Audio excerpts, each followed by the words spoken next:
Mari kita menuju sholat. Assalamualaikum warahmatullahi wabarakatuh. Masih dalam buku Latasan karya Dr. Ait Al-Qarni, subjudul Mari kita menuju sholat. Wahai orang-orang yang beriman, mintalah pertolongan kepada Allah dengan sabar dan sholat. Sungguhnya Allah beserta orang-orang yang sabar.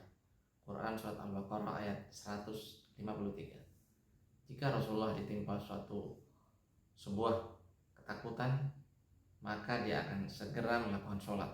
Pernah dia berkata kepada Bilal, "Wahai Bilal, tentramkan hati kita dengan sholat." Pada kali yang lain beliau bersabda, "Ketenanganku ada pada sholat." Jika hati terasa menyesak, masalah yang dihadapi terasa sangat rumit dan tipu muslihat sangat banyak, maka bersegeralah datang ke tempat sholat dan sholatlah. Jika hari-hari menjadi gelap gulita, malam-malam mencekam, dan kawan-kawan berpaling, maka lakukanlah sholat.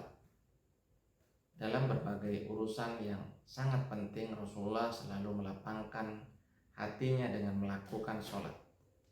Misalnya pada saat perang Badar, Ahzab, Khandaq, dan kesempatan-kesempatan yang lain.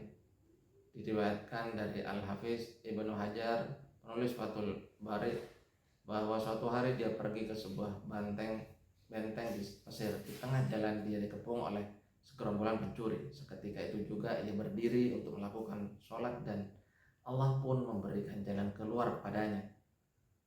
Ibnu Asakir dan Ibnu Qayyim Al-Jauziyah bercerita bahwa seorang laki-laki soleh pernah bertemu dengan seorang perampok di salah satu jalan di Syam.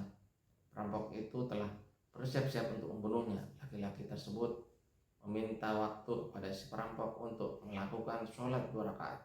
Maka berdirilah ia dan mulai melakukan sholat.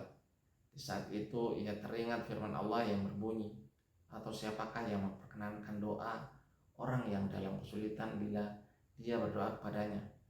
Dia membacanya 3 kali, maka turunlah malaikat dari langit membawa pedang, dan dengan pedang itu ia membunuh perampok tersebut. Malaikat itu berkata, "Aku adalah utusan Zat yang memperkenankan doa orang yang dalam kesulitan." Pada ayat-ayat yang lain Allah berfirman, "Dan perintahkanlah kepada keluargaku mendirikan sholat dan bersabarlah kamu dalam mengerjakannya." Quran Surat Toha ayat 132.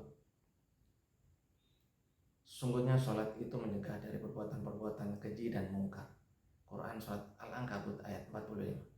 Sungguhnya sholat itu adalah kewajiban yang ditentukan waktunya atas orang-orang yang beriman. Quran